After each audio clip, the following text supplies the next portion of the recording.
This one's going to be an exciting one. What if I was to tell you that across time and oceans, two ancient civilizations, separated by thousands of miles, shared a strange and enigmatic connection? The first is the Temple of Hathor at Dendera, Egypt, standing proud with its ancient secrets and mysterious hieroglyphics that we'll get into. Now picture the Pyramid of the Magician at Uxmal in the heart of the Yucatan Peninsula, Mexico. Both are architectural marvels, as we'll see, yes, but there's more, much, much more.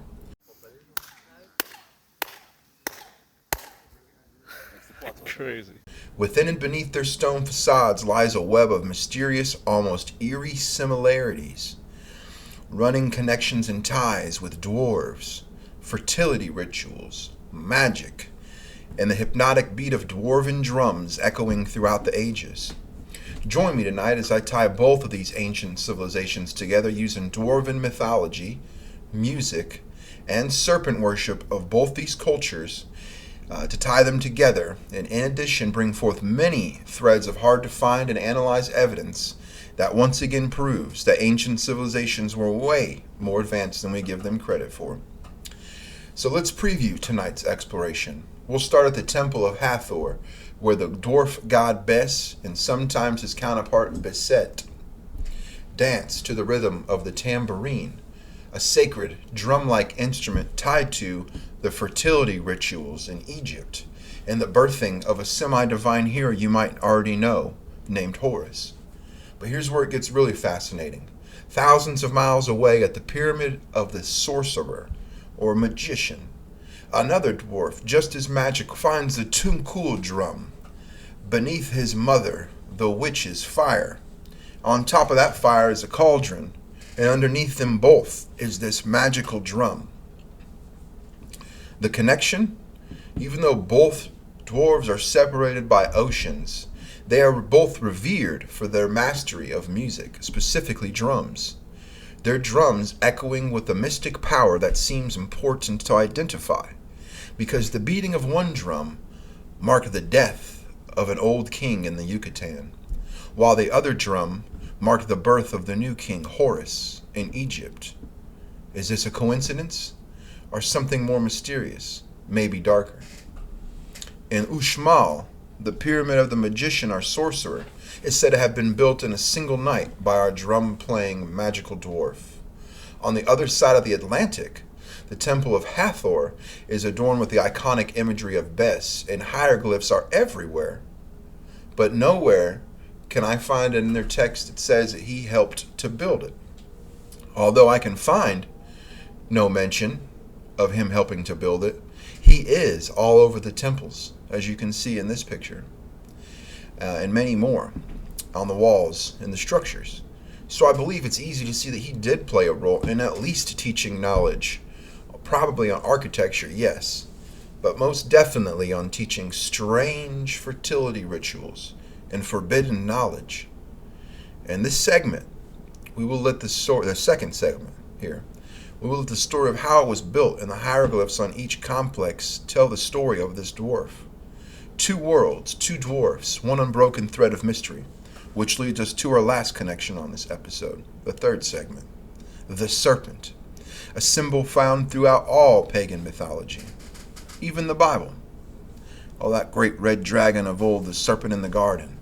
He slithers through both tales and ties these stories together with its winding, constricting body, pulling them together.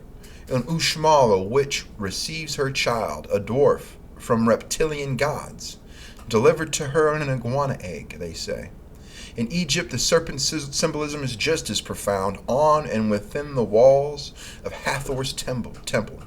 It whispers secrets yet to be fully understood, dark sayings that stress the infertility cults of the fallen seraphim. Shh.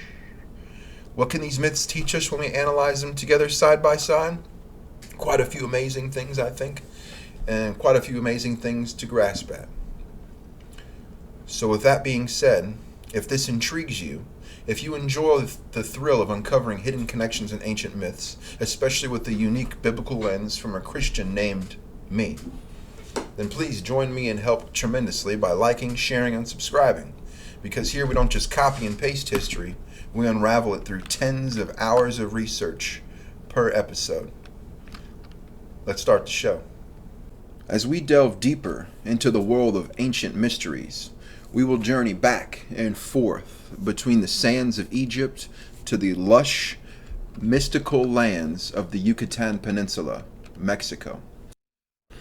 Our story begins in the ancient city of Kabah, under the shadow of the mighty Uxmal Empire, the ruling city, where an elderly sorceress steeped in ancient rites longed for a child, but not just any child, one destined for greatness, born of magic and prophecy.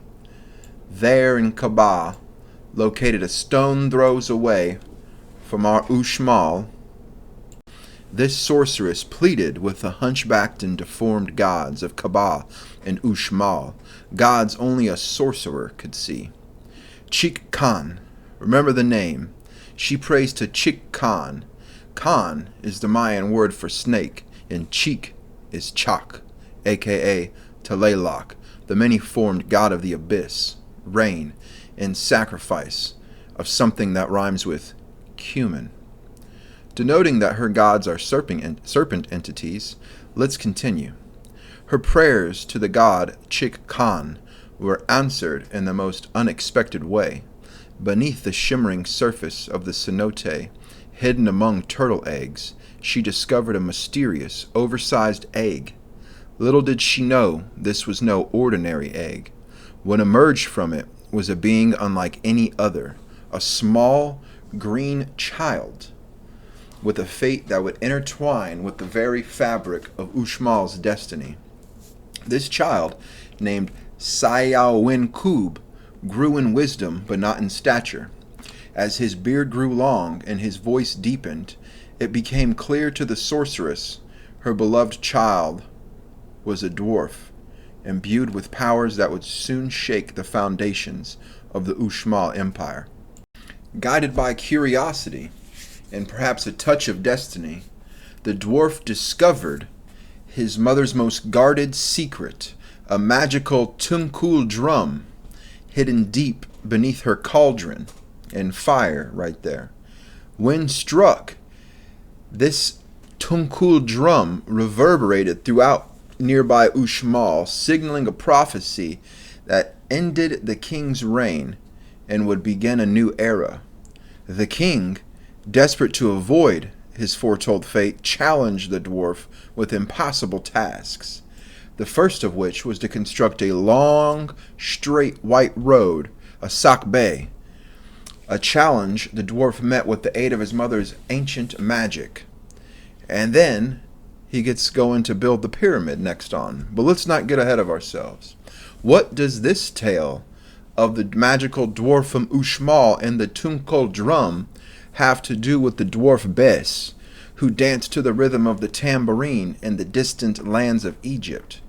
Could these dwarves, separated by oceans and culture, share an even deeper, more mystical connection than just the drum? What I'm getting at here, ladies and gentlemen, is that both drums announce the coming of a new king.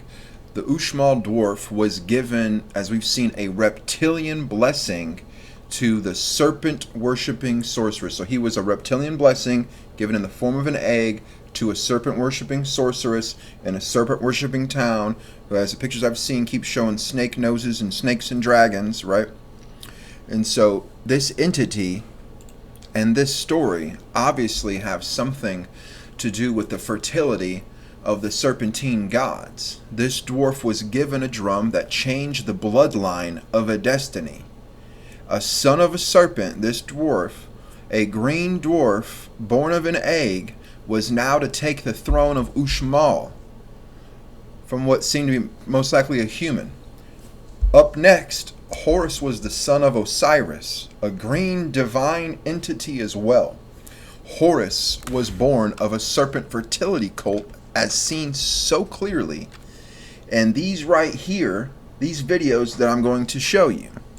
If you have pieces of the story, you can start to decipher what is clearly evident in these occultic, hidden hieroglyphics that are in the basement of the fertility temple of Hathor. So here's the serpent inside the egg, born to a green man named Osiris. The temple supposedly is from Osiris, right? Surrounded by dwarfs, this gentleman Bess. Are you starting to see how many and how crazy these connections are? I hope so. In ancient Egypt, amidst the towering temples and sacred birthhouses, the figure of Bess emerged, a god both fierce and protective, his presence felt in the rhythm of his tambourine drum. In the ancient world, music was more than mere entertainment. It was a divine offering as sacred as food and incense. The tambourine drum, in particular, was the favored instrument of the gods, especially Bess, with its round frame and percussive sound believed to have pleased the divine. And among these gods, none were as closely associated with the tambourine as Bess, the dwarf god. Within the sacred confines of his divine birthhouse, like the temple of Hathor, Bess and his consort Basset were depicted dancing and playing the tambourine, invoking fertility and ensuring safe childbirth. It was in these moments, where ritual and magic intertwined, that Bess's influence was most deeply felt. But what does this have to do with the dwarf of Uxmal? Just as his tunkal drum signaled the rise of new power in Uxmal, so too did Bess's tambourine serve as an instrument of transformation in Egypt. His drums beat the rhythm that placed Horus on the throne.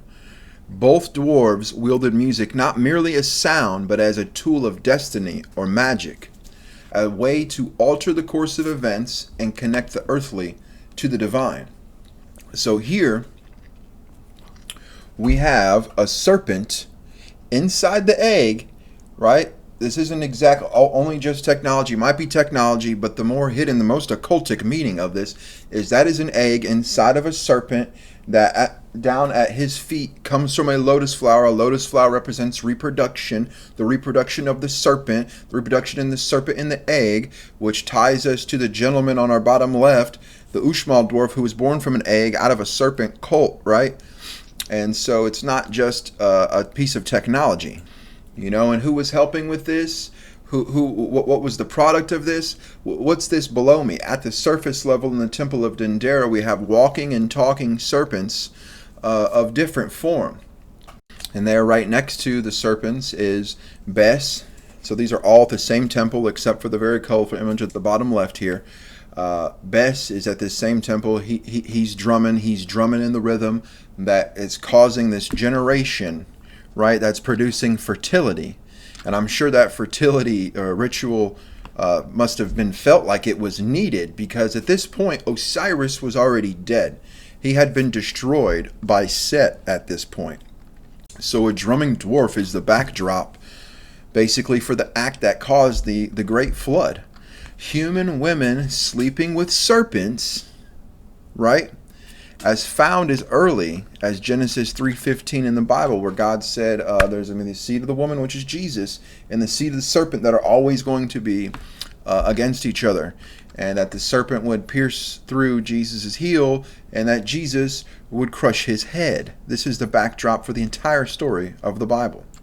And so here in Dendera, hieroglyphs mark the fertility rituals and the beliefs behind what actually happened to create this Horus.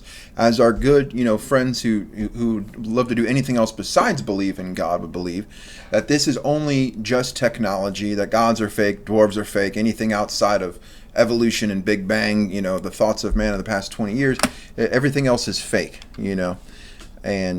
and they are not. This is what actually happened to create the Horus, or this is what they were told was happening, what needed to happen. Whether it's a lie or not, these are what these hieroglyphics are pointing out.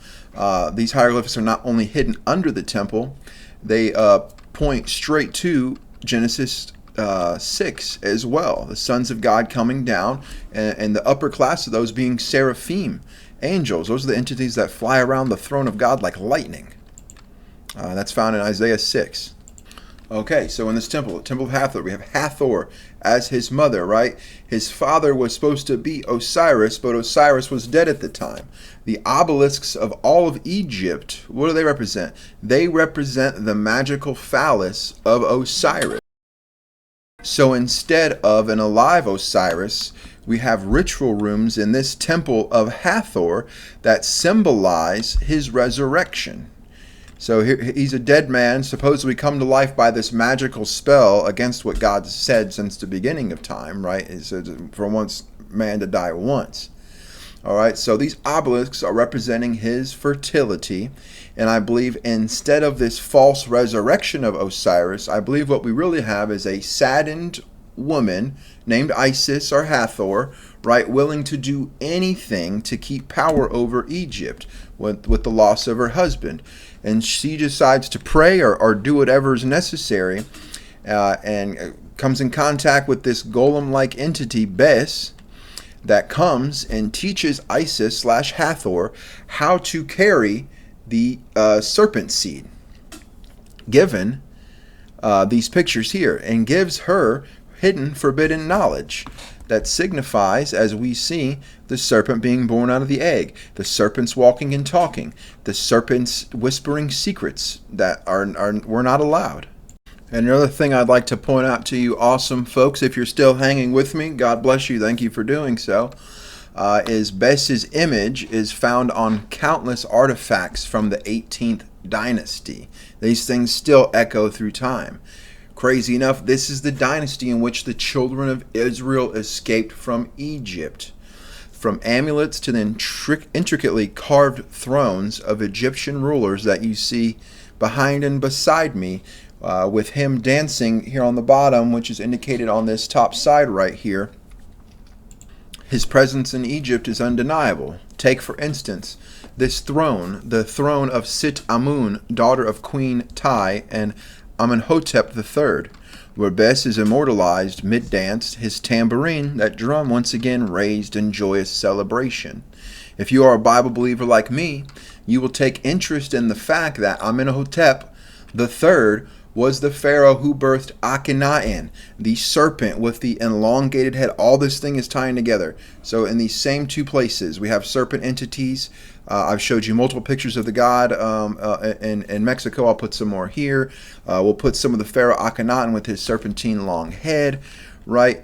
These, even more importantly than the serpent thing, were the two pharaohs during which the time period the Amarna letters were written, where in those letters an entity group called the Habaru or the Aparu are in the land of Canaan systematically in a certain order destroying all the inhabitants of the land. Who does that match to? That's Israel, or in the Amarna letters. And they put it in the backwards order, that way it makes it more difficult for you. If you read it in the reverse order, it shows them coming out of Egypt and wiping through the land of Canaan north and south. The same exact pattern that they did in the Bible. Which this systematically, all this evidence absolutely proves, at least to me, that this is when and where Israel left Egypt, and during this time period they're worshiping this dwarf named Bess, who had part of this ritual knowledge that's been passed down from before the flood of how to sleep with the serpent. There's some kind of magical incantation ritual knowledge that's involved in the walls on this temple. It's not about a light bulb. It can be a light bulb, but that pales in comparison to what happened to our true history of humanity. So, as we continue to explore the mysteries of Bess, keep in mind that the connection between this dwarf and the other from Uxmal, Mexico, run deeper than mere connections or coincidences. They are a testament to the cross-Atlantic knowledge of music, magic, fertility cults, dwarves, serpents, and much more that I haven't gotten to in this video, that I can't in this video, because it's too much to add on to it, and things that I haven't even discovered yet. I hope this excites you as much as it's been exciting me. Alright, so as we shift our focus from the rhythmic beat of drums, we turn to something more tangible, more enduring, the architecture and statues that still stand as silent witnesses to the ancient beliefs and practices of these people. The structures, the hieroglyphs, and the statues of Uxmal and Kaaba reveal profound connections, not just between cultures, but between the very forces of nature they revered. And at the heart of these connections lies a powerful symbol, the serpent. Just like we revealed through the architecture of Dendera and their serpent fertility cult there, we also find it in Uxmal. Now remember, that witch lived in Kaaba, a few miles away, yet her dwarf son built the pyramid in Uxmal. They both have, as you have seen, and will see, are dedicated to the same entity and have the same architecture and statues and hieroglyphs. So both Kaaba and Uxmal, as we will see, are tied in to the same entities built by the same people worshiping the same set of gods. So, let's start with the striking chalk masks found at both Kaaba and Uxmal. These colossal stone faces, with their long curling noses, are not just ornamental, they are the faces of Chak, the Mayan rain god. But look closer at these noses. Their sinuous, serpentine form is no accident.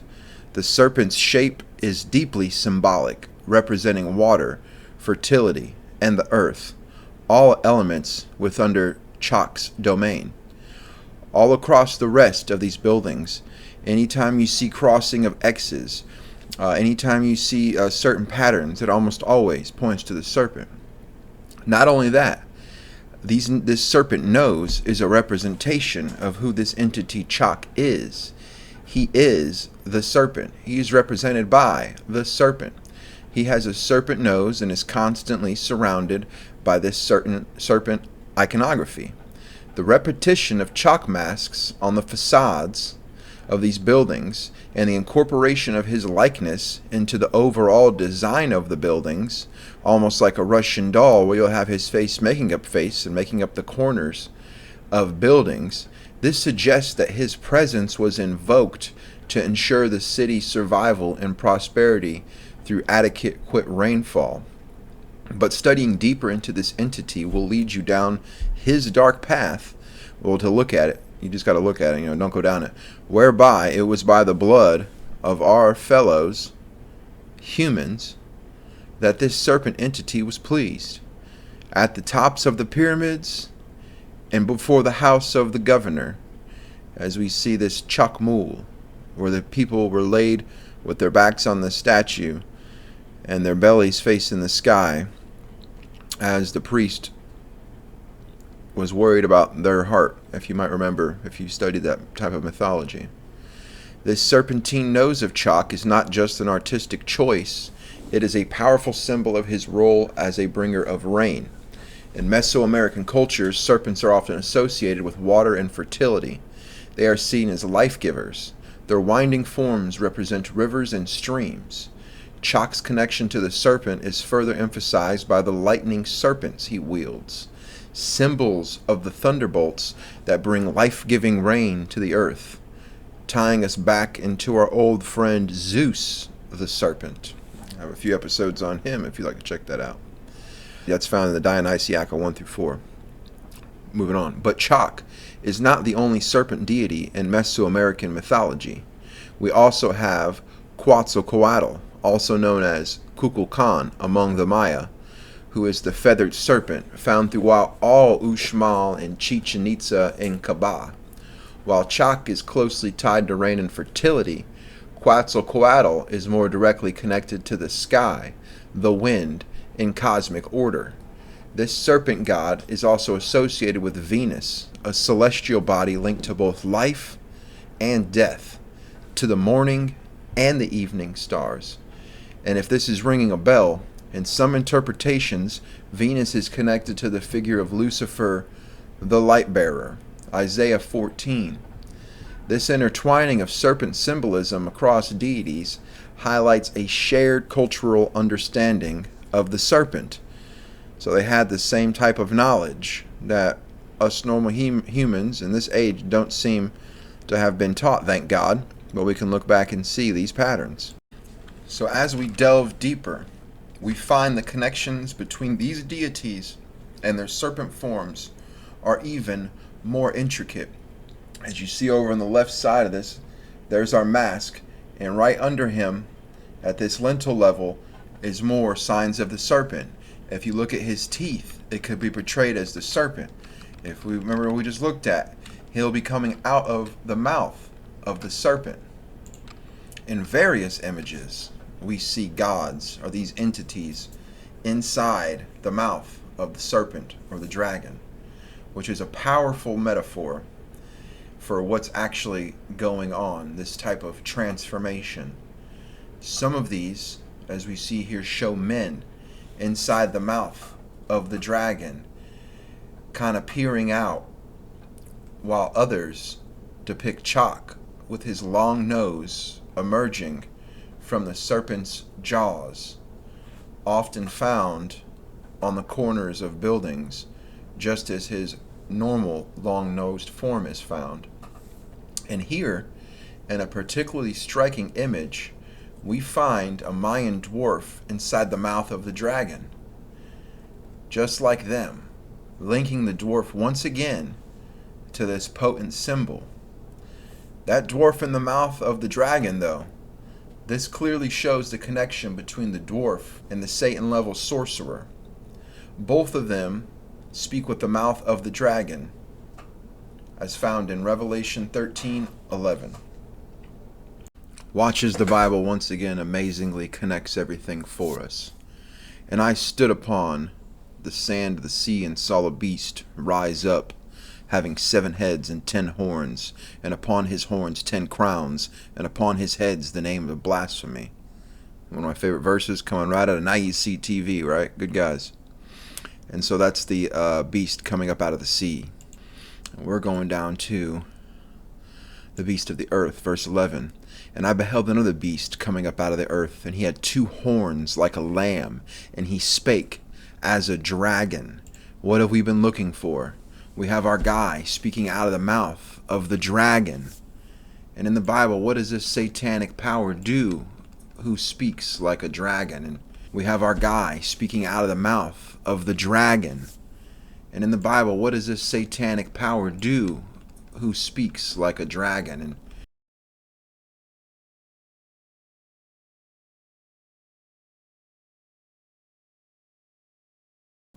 pretends to look as a lamb. Well, he exerciseth all the power of the first beast before him, causeth the earth and them which dwell therein to worship the first beast, whose deadly wound was healed. And he does great wonders, so that he maketh fire come down from heaven on the earth in sight of men, and deceive them that dwell on the earth by the means of those miracles which he had the power to do in the sight of the beast, saying to them that dwell on the earth, that they should make an image to the beast, which had the wound by a sword, and did live.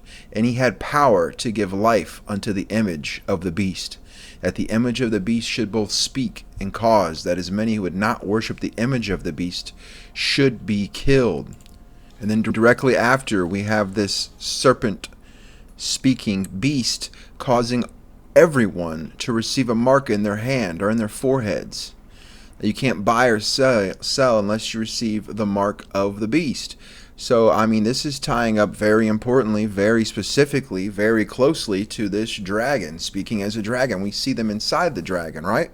And one other thing that I'm going to do in one of my next episodes is they should make an image to the beast, which had the wound by a sword and did live. And he had power to give life unto the image of the beast. At the image of the beast should both speak and cause that as many would not worship the image of the beast should be killed. Now, why am I going to do one of my next episodes on that? Well, to make a long story short for this episode, we'll go back to our buddy the dwarf here, the story we were looking at earlier, and scroll down to what happened. It says, after this event, after he was crowned king of Uxmal, his sorceress mother said to him that she could die in peace because she knew everything was in his good hands, reptilian hands, right? His dwarven hands.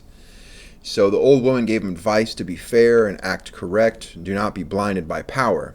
Well, this worked for a while for the new king. However, as years went by, he forgot that conversation and eventually succumbed to malice, to the degree of one day announcing the creation of a new god, as always, himself, that would be superior to the existing one. So he ordered to build a wooden idol, which did not stand the test of fire, and then a stone idol, which went through the same test and became lime. Finally, he ordered the construction of a clay one, which hardened with fire. Then the dwarf gave it life, and the statue spoke. For some time, the inhabitants of Uxmal worshipped him for what in that they were called the Kul Katab, which means mud worshippers. So what happened? The dwarf monarch lost the protection of the true gods, who were offended by this sacrilege. They destroyed the city of Uxmal and annihilated all its inhabitants. Now we're looking at the fact that this is from, as you see here, this is the Yucatan Times. This is from Yucatan. And what does this tie into? This ties into what we've continued saying in my episodes, is that by turning away from God, by denying His word, by basically denying the truth, right, that you're going to turn your back on Him, you're going to worship yourself, you're going to create false idols, and when you do that and you purposely deny God and you set yourself up as a God, you are going to end up worshiping the host of heaven, and they're going to come down and destroy you. This is no different than God destroying the army of the 185,000 Assyrians in one night by an angel. Why did He do that? Because Israel repented. Why did this heavenly army not turn its back on them? Because they did not repent. But we have to remember that salvation was through the Jews, through Jesus Christ. And how I'll relate that in my further episode is that this was a common practice. What this is describing is a common practice whereby the Mexicans, the South Americans would set up these crazy idols to these entities, and these entities would serve them. And then after 7 years, you'd have to do a certain ritual because these would become little goblin demons, right? And the fact is that God, how did God bring things to life? He spoke into it, right? He took clay, just like this entity. God Himself took clay and breathed the breath of life into it and spoke it into existence. What did our dwarf friend do? He gave it life and spoke. He breathed life. He spoke. And why does that work? Because this is a form of magic, sympathetic magic, right? So because God made us and we're made in the image of God, I don't know so much about this dwarf, but what he got the people into was worshiping false idols and giving their power, which is our words. Okay, so I'm not saying you're God. I'll let God tell you who you are and aren't, right? But as children of God, we have creative powers, right? Not just in our loins, but in our minds and in our words. And it brings life to these things. That's what it says, the power of life and death is in the tongue. So focus on beautiful things. Focus on the Bible. Amen. All right. Don't leave yet. Hold on. I've got a few more updates for you if you're interested. Scheduling, I'm going to try and start releasing videos every Wednesday if possible. That seemed to work for me as far as the numbers and being good in the algorithm and not getting buried by everything being posted on Saturday and Sunday. And please always feel free to leave me any comments or questions. I love finding new stuff in your comments. It's led me to a lot of awesome research. We've had a lot of great interactions. I love the interactions, so please keep doing that. Soon I'll have specific segments answering specific questions of yours on video segments, so making it a little bit more exciting, adding these new AI skills I'm picking up into the video and having a little fun with it, making it more fun for you. Still a work in progress though, so stick with me. God bless you. God bless your studies. God bless your relationship with Jesus Christ and the Bible. One last thing. If you're moved by the quality of work and research that you've seen being put out by me, and you feel led to help out, God bless you. Because I am starting up a Patreon today where I will begin posting additional research soon. It is still in the setting up phase, as I'm only 6 weeks into YouTube and I want to keep bringing you great videos every week. I will not have additional videos on Patreon immediately until 9/20, September the 20th, where I should have a couple videos by then to upload. If you're interested, I have a short testimony and introduction for people who just go and check the page out. And I know that in this Patreon, as I build it up, I will provide very in-depth analysis with page upon pages of notes that I took while I did this study and that I was using while studying, and were kind of part of making the videos sometimes, and sometimes they're just crazy connections that God gave me that are very, very important and that get left out while making a video that are focused like the one you just watched. There's such an overflow of information being given to me by God, praise God, that God has given me, that I will also use it for more scholarly and detailed videos. And I'll start doing that specifically for Patreon as Patreon builds. I will, obviously post a couple of those on YouTube down the line. And these are pages of notes with just absolutely insane connections. I mean, I'm doing, up to this point, I've been doing like 12 hours of research a day, but I do have to start getting back to work more. And so this Patreon will help me be able to continue to focus much more time in the study. In the description, you're going to find the link to my Patreon. In the description as well, you're going to see a link to our store. My girlfriend has been focusing on that aspect. Me and her both just got done working at Salvation Army. She's worked in with the children for 10 years, built her own ministry. She created the Homework Club of Salvation Army here in Knoxville. And we're moving from that phase of our lives into the next one. So if you'd like to support us, we'll have a few shirts up and available. She's doing Christian books and content, and she's really focused on this will be the more advanced stage of my ministry, and where she wants to start is building up something to do back with helping the underserved children in Knoxville, especially along the lines of researching and making the Bible part of that, and making it fun because there's Christians involved. That'd be the later stages, but she's still in the midst of helping kids at this period of time that she's had contact with for many years at the Salvation Army. And so if you'd like to help us, or if you find it interesting, go and take a look at that. That link will also be in my description. Thank you. Awesomely. So if you feel led to support my ministry and help me get more hours into that study and to create more in-depth Christian content, which you've probably noticed there isn't much like this out there. If you want to help me create a community also of like-minded believers and support me in my goal to make the Bible and all other ancient apologetic topics involving ancient religions, ancient histories, and make this accessible to the layman, make this accessible to the new Christian, please help me and please join now. Thank you all so much for joining me on this journey. I hope you have a great weekend. God bless you, and peace.